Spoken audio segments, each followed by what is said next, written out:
Bien, a continuación intervendrán Aritz Díez y Manoli Parraguirre, que también vienen de la Universidad de San Sebastián y que fueron los ganadores de un concurso de arquitectura que organizamos también nosotros, que algunos conoceréis, que es el concurso Tree House, que recientemente hemos tenido la reunión para elegir los emplazamientos para una segunda convocatoria a la que os invito a todos, a participar, a enviar vuestros diseños para 3 nuevos emplazamientos. En aquella ocasión fueron 2 los emplazamientos para los que finalmente hubo proyectos premiados. Intervendrán primero Imanol y Aritz explicando el proyecto que ganó para Grajal de Campos, y a continuación tendremos la conferencia sobre el proyecto ganador de otro de los emplazamientos que teníamos, que era Vejer de la Frontera.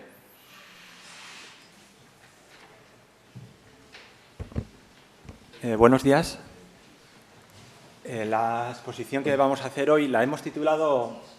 El carácter del lugar, y precisamente al hilo de este título que le hemos puesto a la exposición, queremos empezar con esta cita de Erik Gunnar Asplund, que nos parece bastante relevante y, por desgracia, bastante actual también, y que hace referencia y una denuncia sobre todo a la tendencia o la manía que tiene la arquitectura hoy en día de perseguir de alguna forma insistentemente la moda y intentar estar siempre detrás de la novedad, y de alguna manera lo que tiene todo ello de negativo a la hora de hablar de la ciudad o a la hora de definir la ciudad, ¿no? De alguna manera, Erik Gunnar Asplund hace una reflexión sobre este tema, y denunciando la vinculación de la arquitectura con este cambio constante y con esta deriva a perseguir todo el rato una novedad que nunca se sabe cuál es, de alguna forma deja atrás algo que es mucho más importante, no solo para la arquitectura en sí, sino también para la propia ciudad, que es la idea de perseguir el estilo del lugar o hacer caso un poco a lo que dice el mismo sitio, ¿no? En este sentido, nos parece importante comenzar con este texto para hacer un poco hincapié en la idea que persigue también nuestra propuesta para Grajal de Campos, que es sobre todo escuchar lo que decía el sitio, lo que decía tanto la plaza como el palacio, y perseguir no solo en este caso la arquitectura del sitio, sino también toda la tradición y toda la herencia que aquí se condensa, no solo de la tradición castellana en la arquitectura, sino también de aquella influencia que ejerce, sobre todo en este periodo tan particular, como hablaremos ahora en Grajal de Campos, la influencia de aquella cultura europea, en este caso del Renacimiento italiano, que llega de algún modo a este pequeño pueblo de Castilla y que florece con lo que veremos ahora mismo. Grajal de Campos, un pueblo pequeño situado al sur de Sahagún, más o menos en el límite sur de la provincia de León, tuvo su esplendor sobre todo al inicio del Renacimiento, hacia el paso del siglo XV al siglo XVI, y es un testimonio bastante singular y bastante importante, sobre todo por la singularidad de los edificios que se han conservado en el municipio, que conforman un conjunto histórico de un carácter bastante singular, como decíamos. En este caso están resaltados en color sobre la foto aérea esta del pueblo los 3 edificios y el espacio público más importante y que configuran un poco el centro del pueblo, que son, por un lado, si cojo el ratón, con esto mejor. Por un lado, en el centro, la Plaza Mayor, que está configurada hoy en día en torno al edificio que fue el principal objeto de trabajo junto a la plaza, el Palacio de los Condes de la Vega, la iglesia empezada en gótico tardío y acabada en Renacimiento, y sobre todo también el edificio del Castillo Artillado, que forman un conjunto singular no solo por el valor de los edificios, sino también por el contexto histórico y artístico en el que surgen, ¿no? Surgen sobre todo por el impulso que le da la familia de la Vega a este lugar, y que deja 3 ejemplos, además de los 3 bloques de la arquitectura principal, ¿no? En la arquitectura civil o palaciega, la arquitectura religiosa y la arquitectura militar, con el castillo, que prácticamente se condensan y en este conjunto histórico tan particular, y que es de alguna forma un poco la expresión de este momento de cambio tan importante no solo en España, sino también en Europa, de la Edad Media al Renacimiento, y que cristaliza en estos ejemplos tan tempranos de adaptación del Renacimiento italiano a Castilla, y que en este caso, como veremos en las siguientes imágenes, pasamos adelante, con el caso del castillo, uno de los primeros ejemplos de fortalezas artilladas en España, en este caso con la torre y el rectángulo inicial. Otra imagen del mismo castillo por el exterior y el interior, ¿no?, en el que se ve todavía la influencia del medioevo, con la imagen esta de castillo más medievalizante y las primeras tentativas para construir estas torres para hacer frente a la artillería con la escarpa y con los elementos estos de los ángulos. Otra imagen a la derecha del interior del castillo, en el que se puede ya ver otro de los elementos que configuran un poco el entorno urbano de Grajal, que es la torre de la iglesia.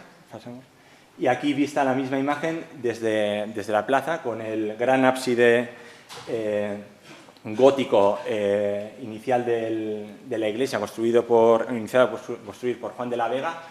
y atrás la torre ya más tardía, que de alguna forma es el hito más importante de Grajal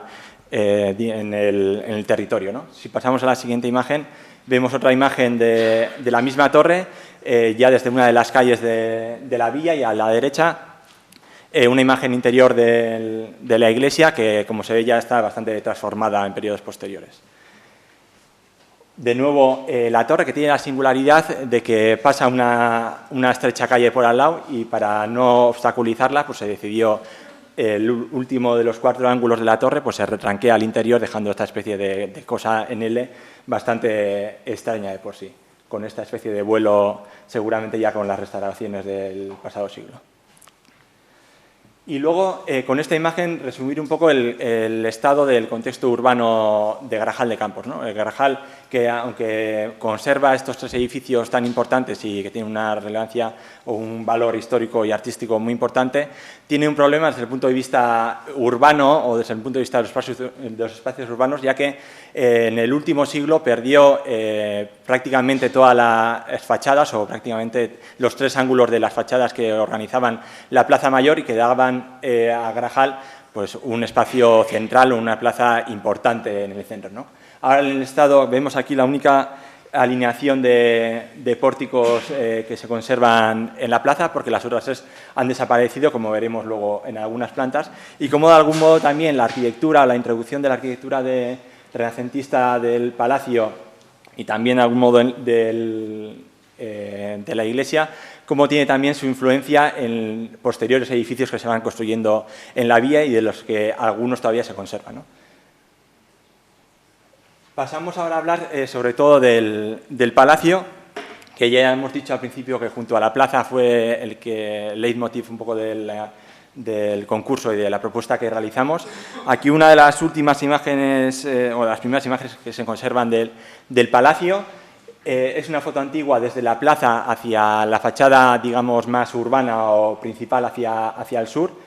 en la que se ve el estado de conservación que tenía. Tenemos la suerte de que el palacio estuvo habitado prácticamente hasta hace 100 años, y gracias a ello, aunque tiene la desventaja de que se fue transformando con algunas estancias más pequeñas, gracias a ello, decimos, se han conservado prácticamente muchos de los elementos decorativos y de molduras interiores que mantienen todavía el ambiente interior del palacio tal y como estaba más o menos a finales del 16. En las siguientes fotos, en la planta vemos un poco la tipología del palacio, que vamos a explicar rápidamente. El palacio tiene una tipología sencilla en torno a un patio central. El palacio tiene 3 niveles, o 2 niveles principales sobre la cota del palacio, pero tiene la singularidad de que tanto hacia la parte de la iglesia que vemos en este lado, como hacia la parte de la Plaza Mayor, hay, por un lado, la condicionante del ábside de la iglesia, que invade de alguna forma el rectángulo que debería ocupar el palacio, y por otro lado hay un salto de cota importante que obliga a un cambio en la tipología singular y que ha centrado sobre todo parte de la intervención de nuestra propuesta, ¿no? Vemos aquí cómo, por un lado, se introduce una tercera planta de basamento hacia la plaza, que en principio no había tenido nunca vinculación con los niveles posteriores de la iglesia, mientras que la plaza y el espacio urbano principal está al sur y también el palacio se abre al sur con la logia que hemos visto en la foto anterior. La entrada y la relación directa del palacio con la trama urbana se realiza por esta fachada lateral que tiene actualmente y históricamente ha tenido la entrada principal. Por lo tanto, vemos cómo se realiza una especie de anomalía en la tipología del palacio, que también tiene su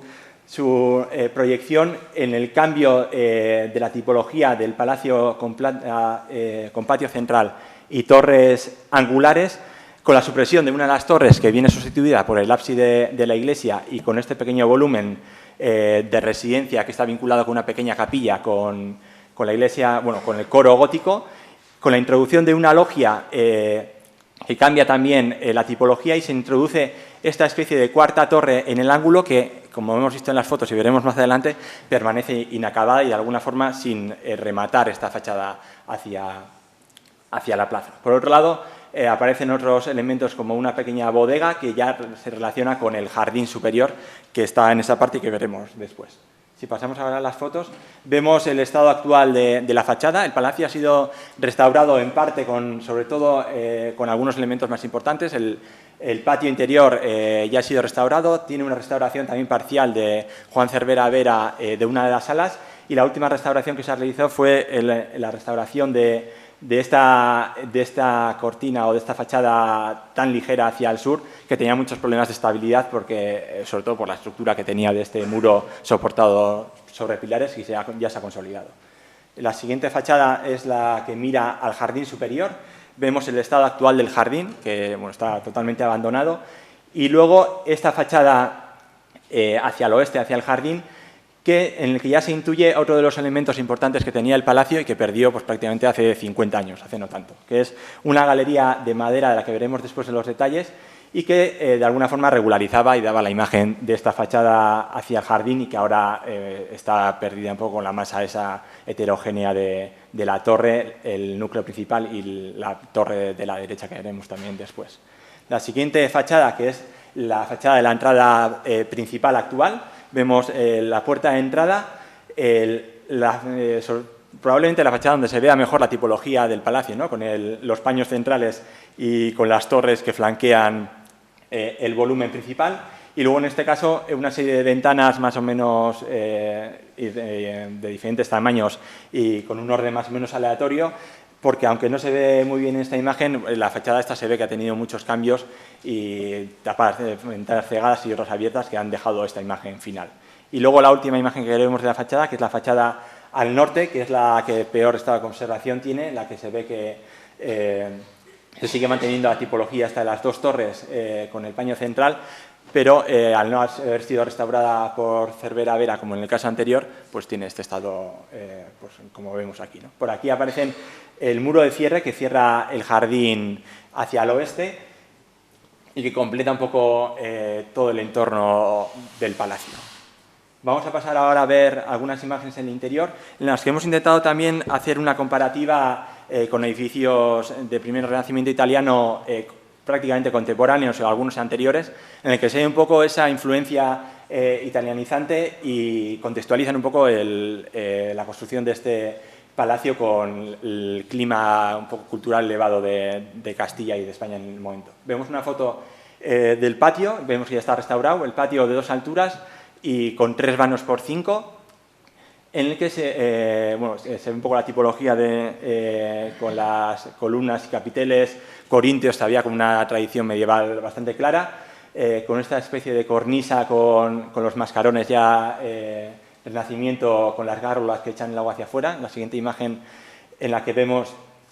por un lado, una imagen de la galería superior del patio y a la izquierda el patio del Castillo de la Calahorra, el Palacio de la Calahorra, en el que vemos algunos elementos de semejanza, ¿no? Sobre todo la idea esa de todavía los arcos que no son del todo semicirculares, la idea de los capiteles todavía con influencia del Renacimiento, el tema de las barandas con este calado. La siguiente imagen. Y luego, por ejemplo, lo que hablábamos anterior, ¿no? En el caso de nuestro palacio, los capiteles estos, todavía con una clara tradición medieval, pero que intentan de alguna forma evocar el corintio que luego ya pasa a los arcos. Y otra última imagen del patio, en el que se ve también desde la planta de arriba un poco el panorama general interior. Luego al patio se abre la escalera principal de conexión entre los diferentes niveles, que es una de las piezas más singulares que tiene el palacio, sobre todo por esta magnífica portada que se abre tanto al interior como al exterior de la escalera, y con estas barandillas caladas, que en la imagen siguiente veremos también un poco la contextualización. ¿Qué? Ah, que no se oye. Ah, vale, perdón. Voy a ponerme así y así mejor. En el que vemos un poco que es uno de los elementos que más trabajo tienen o más calidad tiene dentro del palacio. En la siguiente imagen, otra foto del Palacio de Antonio Mendoza en Guadalajara, en la que vemos un poco el contexto histórico-artístico en el que se engloba, ¿no? En el que vemos que el Palacio de Grajal, aunque prácticamente 10 años posterior a este de Mendoza, pues continúa un poco con las mismas influencias renacentistas. Y luego ya otro de los elementos también más singulares del palacio, que son las portadas o las puertas que relacionan el palacio o el patio interior con las estancias principales del palacio. Por un lado, la puerta que relaciona el patio en el segundo nivel con el salón principal que mira hacia la plaza. La relación o la vinculación, por ejemplo, con esta portada del Palacio de los Duques de Medinaceli es clarísima. Y veremos también en la vinculación entre esta portada y en las otras que existen también en el Palacio, que en este caso vinculan estas dos, en la planta baja el patio con la galería o la logia principal hacia la plaza, y en el otro caso es la contravista de la foto anterior que hemos visto en la planta superior. Y luego ya para acabar un poco con el contexto del Palacio, traemos este dibujo de Luis Cervera Vera, en el que se ve el levantamiento que realizó él de la galería de madera, que cuando él visitó el palacio todavía estaba en pie, y los últimos restos aquí acopiados en alguna de las salas en las que se ve alguno de los fustes como salomónicos de la galería superior de madera, y algunas de las piezas que se han ido acopiando aquí en el palacio y que aportan bastante información a la hora de poder realizar una restauración en futuro.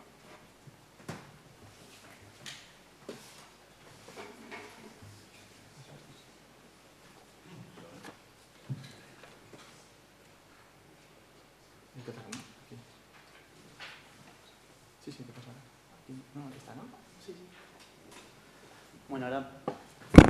volviendo un poco, ya después de haber conocido un poco cómo es el palacio, vamos a explicar cuál fue nuestra intervención y las líneas que pretendimos seguir al realizarla. Un poco al hilo de esa primera cita que poníamos de Asplund, en la que hablábamos del estilo del lugar o del carácter del lugar, esta otra cita de Adolf Loos, en la que dice: hay algo especial en el carácter constructivo de una ciudad, cada una tiene unas características especiales, lo que para una ciudad es bello y atractivo, puede ser para otra feo y odioso. Entonces se introduce aquí una segunda componente, ¿no? Primero estaba el carácter del lugar, el estilo del lugar, y ahora esta segunda, que es el carácter constructivo. Aquí vemos también una fotografía antigua en la que todavía se puede ver aquí la galería de madera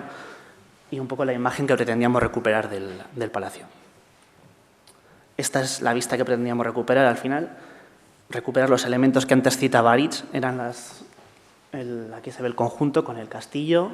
el palacio, su jardín, la iglesia,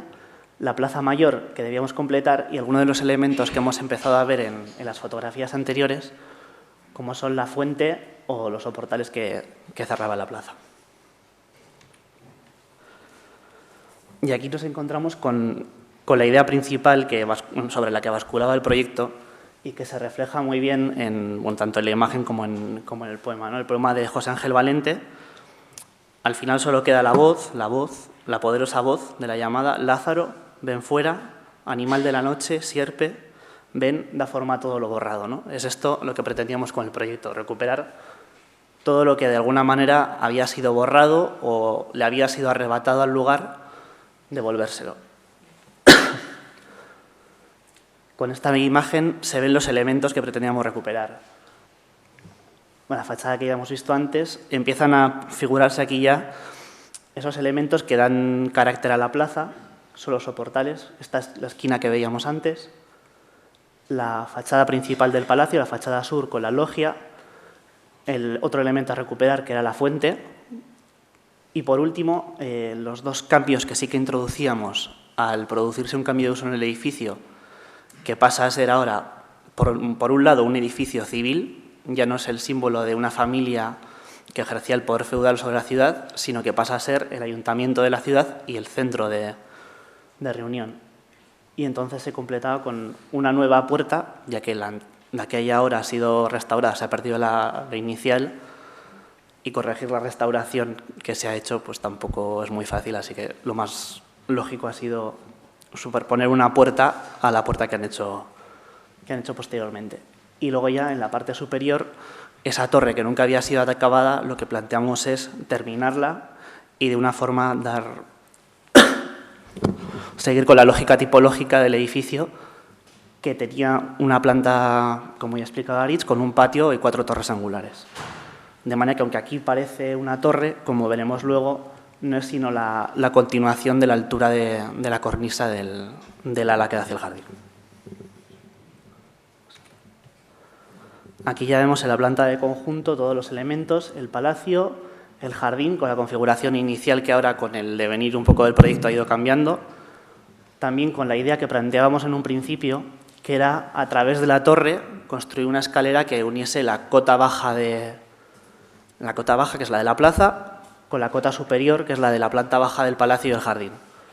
Sin embargo, al ir conociendo el palacio, al ir estudiándolo, al ir dibujándolo y poder entrar en sitios en los que no podíamos entrar cuando hicimos el proyecto, hay ajustes que se han ido haciendo y que iremos viendo a continuación. Estos son los elementos sobre los que basculaba la recuperación de la imagen de la plaza. Por un lado, la fuente,